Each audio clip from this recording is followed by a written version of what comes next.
Alors maintenant, je vous reçois assis à mon bureau parce que j'ai monté une petite installation avec divers objets qui n'ont pas l'air d'avoir de lien ensemble, mais qui étrangement ont tous inspiré des méthodes pour communiquer avec l'au-delà. D'abord, ma chère machine Underwood, qui fonctionne encore très bien d'ailleurs, je m'en suis servi pour écrire le brouillon de l'article dans Solaris.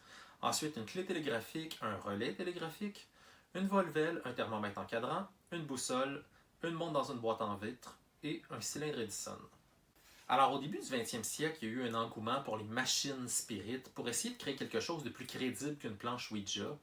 Il y en a eu de toutes les formes. Je vous en montre quelques-unes en ce moment de la collection Brandon Hodge. On a parlé des volvelles dans la capsule d'avant.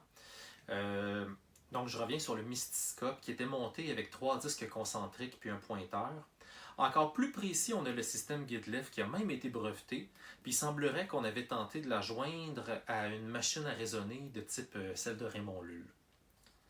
Ensuite, on a donc ma machine à écrire qui a servi d'inspiration à un certain monsieur Bizet, qui a créé une machine à écrire Spirit qui fonctionnait à l'aide d'une planchette triangulaire qui actionnait des touches, un peu comme celle d'une dactylo. La machine a été présentée dans le Popular Science, puis a obtenu aussi son brevet en 1922. Pour ce qui est du télégraphe, on a eu des machines spirites comme celle des Agpies ou de Robert Hare qui ont tenté d'établir des communications avec l'au-delà en captant des signaux de fantômes. Le boîtier en verre pour la montre servait traditionnellement à la ranger pour l'exposer, mais on l'utilisait aussi pour vérifier si la présence d'esprit perturbait la montre. Le boîtier devenait une sorte de protection contre les manipulations. On va aussi se servir du thermomètre puis de la boussole pour tenter de capter des chutes de température ou des variations dans le champ magnétique pour essayer de prouver la présence des fantômes. Maintenant, je m'arrête tout spécialement sur mon cylindre Edison parce qu'il nous ouvre les portes d'une histoire absolument fascinante. C'est un cylindre banal construit pour le phonographe Edison, mais ce que peu de gens savent, c'est que Thomas Edison a travaillé sur une variante du phonographe pour écouter les esprits. Je vous résume l'histoire rapidement. Tout commence par un article paru en 1920 dans le American Magazine où Thomas Edison se déclare convaincu que les scientifiques sont aptes à communiquer avec les esprits.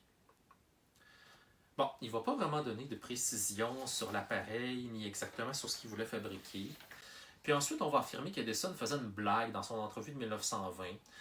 D'autant qu'on trouve aucun croquis ni aucun appareil, on va considérer que le dossier est clos.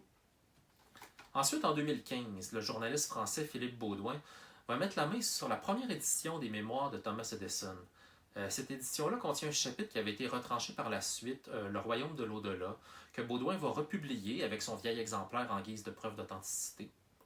Dans ce chapitre-là, Thomas Edison parle des théories spirites, puis le journaliste Baudouin va même affirmer qu'Edison avait dessiné des plans, peut-être même construit des prototypes.